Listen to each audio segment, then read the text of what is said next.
ஹாய்ங்க, வணக்கம். தீபத்தன்னைக்கு அதிகாலை 4 மணிக்கே வேலை ஸ்டார்ட் ஆகிடுச்சு.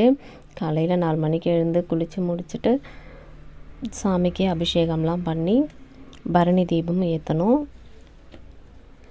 5 விளக்கு வச்சு பரணி தீபம் ஏற்றியாச்சு. பரணி தீபம் ஏற்றி முடிச்சுட்டு சாமியெல்லாம் கும்பிட்டு கிரிவலம் பௌர்ணமி அன்னைக்கு போய்க்கலாம் அப்படின்னு சொல்லிட்டு விட்டுட்டோம். இப்போது கொஞ்சம் டெக்கரேட் பண்ணலான்னு சொல்லிட்டு இந்த பிளான்ட் ஒன்று இருந்தது வீட்டில். இதை வச்சு லீஃபெல்லாம் எடுத்து போட்டுக்கிறேன் அந்த ஸ்டெம்மில். இது தனித்தனியாக கழட்டி நம்ம வச்சிடலாம், வேணும்னா எடுத்து போட்டுக்கலாம். அந்த மாதிரி இது ரொம்ப நல்லாயிருக்கும் இது வச்சு பார்க்கும்போது. அதனால் சரி இதை எடுத்து வைக்கலான்னு எடுத்து வச்சிட்ருக்கேன். இந்த மாதிரி எல்லாத்தையும் செட் பண்ணி வைக்கும்போது ரொம்ப அழகாக இருக்கும் பார்க்குறதுக்கு. மரம் செடி கொடி பிரியர்களுக்கெல்லாம் இந்த மாதிரி வீட்டுக்குள்ளே வைக்கலாம். நம்ம என்ன தான் மணி பிளான்ட் அதெல்லாம் நம்ம வீட்டில் வச்சா வளர்றதில்லை, அதுக்கெல்லாம் கண்டிப்பாக வெயில் தேவை. இந்த மாதிரி வைக்கும்போது ரொம்ப நல்லா இருக்கும். அதனால் இந்த மாதிரி ஒரு 2-3 வாங்கி வச்சிட்டோம்னா பார்க்குறதுக்கு நல்லாயிருக்கும். ஆனால் நான் இதை பர்மனெண்ட்டாக வைக்கிறதில்ல, எடுத்து வச்சிடுறது. எங்கள் வீட்டில் பார்த்திங்கன்னா ரொம்ப தூசு வரும், நிறையவே வரும், டஸ்ட்டு பயங்கரமாக படியும். அதனால் இதெல்லாம் வச்சுக்கிட்டே இருந்தோம்னா அப்படியே ரொம்ப ஷேடாகிட்டு பழசாகிடுது. அதனால் நான் எடுத்து வச்சிடுறது. எடுத்து வச்சுட்டு அப்பப்போ தேவைன்னும் போது எடுத்து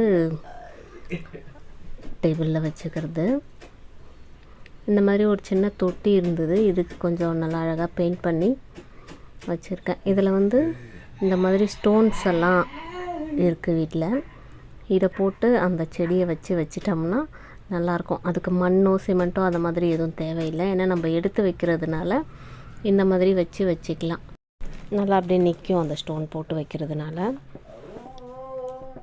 இந்த ஸ்டோன் மீன் தொட்டி இருந்தது, அதுக்குள்ளே போடுறதுக்காக வாங்கினது. அது அப்படியே எடுத்து வச்சிட்டேன். இப்போ உருளி அலங்காரம் பண்ணிக்கலாம்.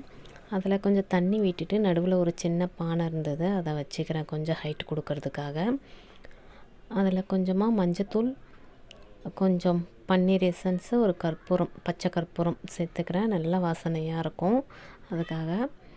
அது மேலே ரோஸ் இதழ்கள் போட்டுட்டு சாமந்தி பூ இருந்தது, அதை எடுத்து வச்சுக்கிறேன். இப்போ தீபத்தினால பார்த்திங்கன்னா எங்கள் ஊரில் பூ விலைகள்லாம் ரொம்ப அதிகமாக இருக்குது.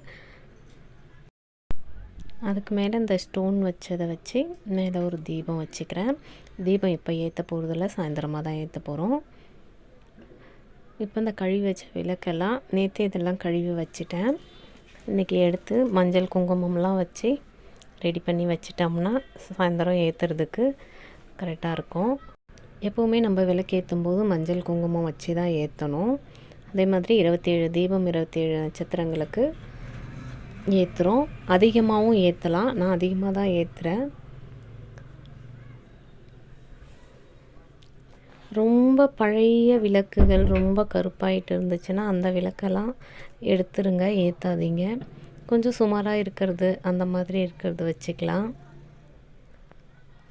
புதுசாக ஒரு 5 தீபமாவது வருஷத்துக்கு ஒரு முறை ஒரு 5 விளக்காவது வாங்குங்க.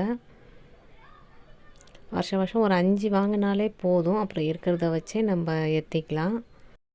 நம்ம விளக்கு ஏற்றுறதுல ஒரு அர்த்தம் இருக்குது. எண்ணெய் ப்ளஸ் திரி ப்ளஸ் தீ, இது 3ஐயும் கூட்டினோம்னா எண்ணெய் திருத்தி அப்படின்னும்போது நம்ம திருத்திக்கிறதுல தான் இந்த விளக்கு ஏற்றுறதுக்கு ஒரு அர்த்தமே இருக்குது. எழுந்து சுத்தபத்தம் பண்ணுறது, வீட்டை கூட்டுறது, நம்ம வேலைகளை சீக்கிரமாக முடிச்சுட்டு விளக்கு இந்த டைமுக்குள்ளே ஏற்றணும் அப்படின்னு சொல்லிட்டு ஏற்றுவோம். இல்லைன்னா நம்ம இந்த விளக்கு ஏற்றுற வேலை அப்படின்னு இல்லைன்னா நம்ம பாட்டுட்டு உக்காந்துட்டு தூங்கிக்கிட்டு சோம்பேறித்தனமாக அப்படி இருப்போம். அந்த அர்த்தத்தில் தான் சொல்கிறேன். எப்போவுமே எண்ணெய் விட்டுட்டு அதுக்கப்புறமா தான் திரி போட்டு தீபம் போடணும். திரியை போட்டுட்டு எண்ணெய் ஊற்றுவாங்க, அந்த மாதிரி செய்யக்கூடாது. இந்த மாதிரி எல்லாத்துக்குமே மஞ்சள் குங்குமம் வச்சுட்டு இப்போ பார்த்திங்கன்னா மணி 5 ஆகிடுச்சு. சமையல்லாம் படைக்கிறதுக்கு வடை பாயசம் அப்பெல்லாம் எல்லாம் செய்து வச்சுட்டேன். இன்றைக்கி ஃபுல் பாஸ்டிங் எல்லோரும். இந்த மாதிரி மாவிளக்கும் ரெடி பண்ணிட்டேன். அதுக்கும் மஞ்சள் குங்குமம்லாம் வச்சு நெய் விட்டு தீபம் போட்டுக்கலாம். கண்டிப்பாக மாவிளக்கும் ஏற்றணும். தீபம் ஏற்றும் போது இந்த மாவிளக்கும் இடம் பெற்று இருக்கணும். வருஷம் பார்த்திங்கன்னா லிங்கம் மாதிரி போட்டு தான் அதை சுற்றி தீபம் ஏற்றி வைப்போம். இந்த முறை சரி கோபுரம் மாதிரி போடலாம் அப்படின்னு ஒரு புதுசாக ட்ரை பண்ணேன். கொஞ்சம் பரவாயில்ல, நல்லா தான் வந்திருந்தது. எப்படி இருக்குன்னு சொல்லுங்கள். கரெக்டாக இது ஒரு 10-15 நிமிஷம் இருக்கும்போது வந்து கடகடன்னு போட்டேன். கோலம் போட்டு இதுலேயும் தீபம் வச்சுட்டு வாசப்படியிலையும் தீபம் ஏற்றிட்டு அப்புறமா உள்ளே போயிட்டு ஏற்றுறது கரெக்டாக இருந்தது. 6 மணி ஆயிடுச்சு. அண்ணாமலையார் கோவிலில் தீபம் ஏற்றின பிறகு தான் நம்ம வீட்டில் ஏற்றணும். அண்ணாமலையாரை வந்து தரிசனம் பண்ணணும் இல்லை, அண்ணாமலையாரை நினச்சாலே நமக்கு முக்தி தான். அந்த மாதிரி அண்ணாமலையாரை எங்கே இருந்தாலும் நினச்சிக்கோங்க. நினச்சிட்டு தீபம் ஏற்றுங்க. வர முடியல வராதவங்களாம் கஷ்டப்பட வேண்டாம். ஆனால் பயங்கர கூட்டங்க, எல்லா ஊரில் இருந்தும் வந்திருந்தாங்க. பயங்கர ரஷ் தான்.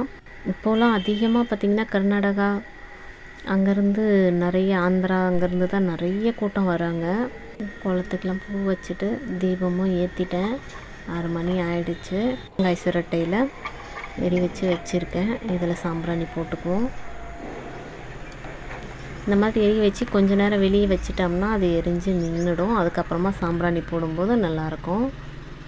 ஃபஸ்ட்டு இந்த கோபுரத்தில் ஏற்றிட்டு அதுக்கப்புறமா வாசப்படியில் ஏற்றிட்டு அப்புறம் உள்ளே போயிட்டு பூஜை அறையில் ஏற்றணும். 2-3 நாள் மழை வரும்னு சொல்லியிருந்தாங்க. ஆனால் இன்றைக்கி அண்ணாமலையார் புண்ணியத்தில் மழை இல்லை. ஆனால் ரொம்ப காற்று. தீபம் ஏற்ற நிற்கவே இல்லை. அந்தளவுக்கு ரொம்ப காற்றாக இருந்தது. ஃபஸ்ட்டு கோவிலுக்குள்ளே பஞ்ச தீபம் ஏற்றுவாங்க. அதுக்கப்புறம் பார்த்திங்கன்னா அர்த்தநாரீஸ்வரர் வருவார். அதுக்கப்புறம்தான் மலை மேலே தீபம் ஏற்றுவாங்க. அந்த தீபத்தை பார்த்துட்டு தான் நம்ம வீட்டில் ஏற்றணும். வீட்டுக்குள்ளே இருந்தே அண்ணாமலையார் தீபத்தை நல்லா பார்த்துட்டு அண்ணாமலையாருக்கு அரோகரான்னு சொல்லிவிட்டு வீட்டில் தீபம் ஏற்றி சாமி கும்பிட்டோம். எல்லோரும் சாமி கும்பிட்டுக்கோங்க. அண்ணாமலையார் அருள் உங்களுக்கு பரிபூர்ணமாக கிடைக்கட்டும்.